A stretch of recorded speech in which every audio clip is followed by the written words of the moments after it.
నమస్కారం, ఘంటారావానికి స్వాగతం. ముందుగా ప్రధాన అంశాలు. మైనారిటీల కోసం 2 పథకాలు ప్రారంభించిన సర్కారు. 30 కోట్లు కేటాయింపు. నేటి నుంచి అక్టోబర్ 6 వరకు రిజిస్ట్రేషన్లు.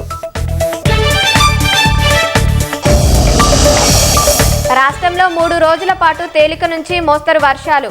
గంటకు 30 నుంచి 40 కిలోమీటర్ల వేగంతో గాలులు వీచే అవకాశం.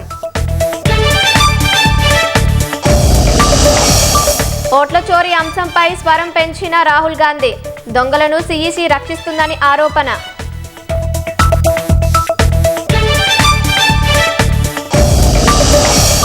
ఓట్ల చోరీపై రాహుల్ గాంధీ చేస్తున్న ఆరోపణలను తిప్పికొట్టిన బీజేపీ. ప్రజాస్వామ్యాన్ని బలహీనపరిచేందుకు ప్రయత్నిస్తున్నారని విమర్శ. ఆయుధాల ఉత్పత్తిలో వెనక్కి తగ్గని ఉత్తర కొరియా. రీపర్ డ్రోన్ తరహాలో ఉత్పత్తి.